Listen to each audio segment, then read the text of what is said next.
Genius. Absolute genius record. One of the best records ever came out. Just barely made top 40. At number 12 on WTBC's playlist. Down from number 3. This was a pretty big hit here in Tuscaloosa. WJRD and WTBC, both hot rotation. This song, Hot Rotation. Swamp Witch by Jim Stafford. Jim Stafford's first hit. Others that came in its wake, Spiders and Snakes, My Girl Bill. That was a brilliant record.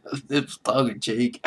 And Wildwood Flower and your Bulldog Drinks Champagne. He was a funny guy. Swamp Witch. Let me read you a few of the lyrics from Swamp Witch. This is a classic ghost story that it's just so original. Blackwater Hattie lived back in the swamp where the strange green reptiles crawl. Snakes hang thick from the cypress trees like sausage on a smokehouse wall. Where the swamp is alive with 1,000 eyes and all of them watching you. Stay off the track, the Hattie Shack, and the back of the Black Bayou. Here's another, this is a brilliant one.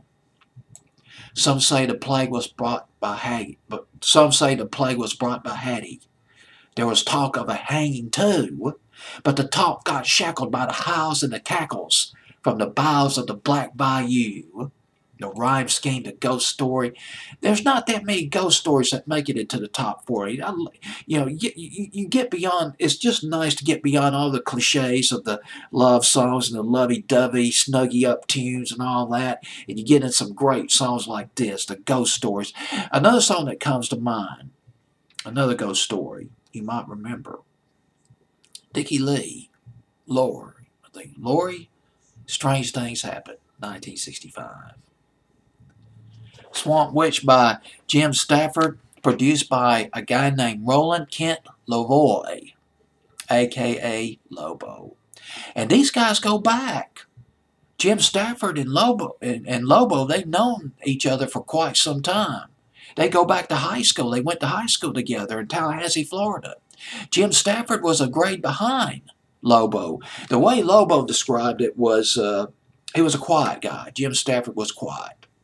Studious, always played a guitar type of guy. Nondescript. But they joined a band. They were in the same band. Lobo, he was in a band called Legends when he was a teenager. Jim Stafford was in that band. Guess who else was in that band? You won't believe it. I don't believe it, but I read about it. Graham Parsons, the legendary country rock innovator, Southern Cal. I think he migrated to Southern Cal. I believe it's, California. He died in 1973, though. He was 26 years old. But he's a legend. They were all in that band, the Legends. No pun intended. Legend and then Legends. 5 or 6 years later, Lobo got a call from Jim Stafford. Hey, how would you like to hear some of my songs? Lobo said, yeah, sure. Lobo went to the nightclub. Jim Stafford got out on stage. Started telling jokes. The whole place was just ripping up. Laughing. Lobo fell out of his seat. He just, is this the same guy I went to high school with who was so shy and so quiet? This guy, he's busting my belly wide open. He's funny as hell.